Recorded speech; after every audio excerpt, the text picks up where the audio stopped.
जय जिजाऊ जय शिवराय. मित्रांनो, महाराष्ट्राच्या इतिहासात एक नाव अत्यंत आदराने घेतलं जातं, त्या म्हणजे जिजाऊ माता.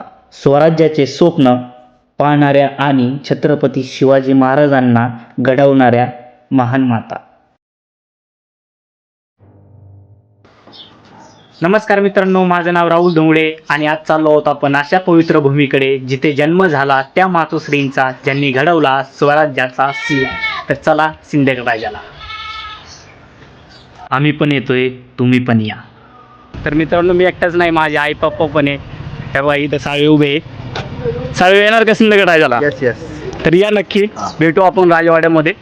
तर चल आई, बघू माझी आई.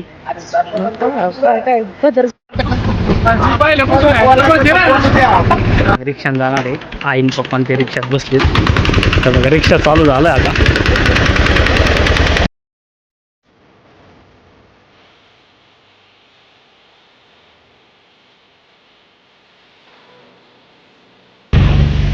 पिंगळराजात उतरलोय आता. इथून एक रिक्षा पकडू.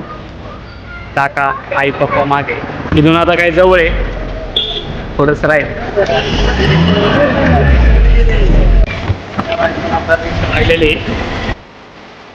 आज आपण चाललो आहोत त्या पवित्र भूमीकडे जिथे 12 जानेवारी 1598 रोजी राजमाता जिजाऊ यांचा जन्म झाला. लहानपणापासूनच त्यांच्यावर धर्म, संस्कार आणि शौर्य याची छाप होती आणि पुढे त्यांनी छत्रपती शिवाजी महाराजांना घडवलं. तर आलोय आम्ही आता सिंदखेड राजामध्ये. तर मित्रांनो, हे बघू शकता, हे सिंदखेड राजा बस स्टँड आहे.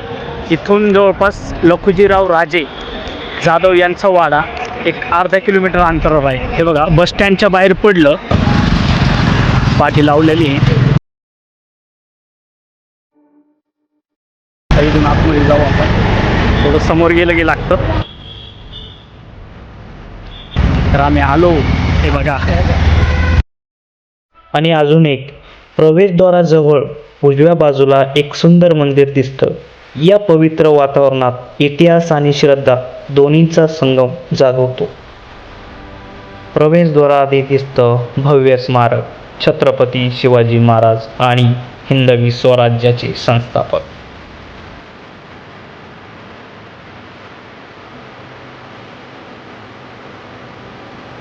त्याचा टाइम बघू शकता किती इतर राजवाड्याचा.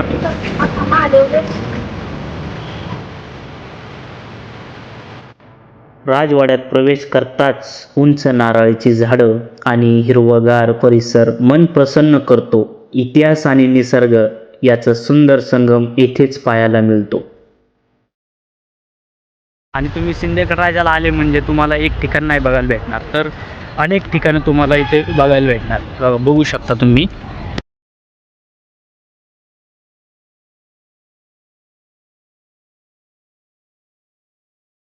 आता आपण प्रवेश करत आहोत जिजाऊ मातांच्या ऐतिहासिक राजवाड्यात.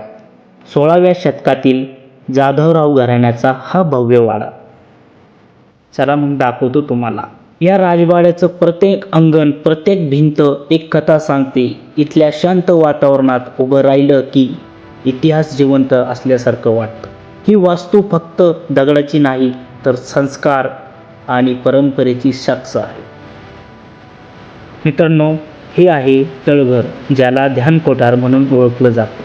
इथे शांत वातावरणात चिंतन, साधना आणि महत्त्वाच्या गुप्तचर्चा होत असत. राजवाड्याचा हा भाग सुरक्षित आणि महत्त्वाचा मानला जात होता. तर आता आपण दरबारी महलकडे जाणार आहोत. बघू शकताय बघा, दरबारी महल. तर आई बापू पुढे गेले.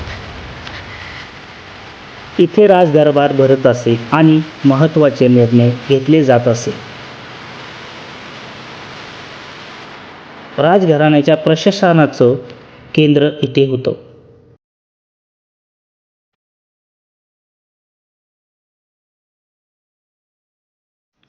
आणि आता आपण पुन्हा उभे आहोत स्वराज्याच्या जननी समोर, मा जिजाऊ साहेब. त्यांच्या संस्कारामुळेच शिवबा पुढे छत्रपती झाले. या पवित्र भूमीला मनापासून मानाचा मुजरा. जय भवानी, जय शिव.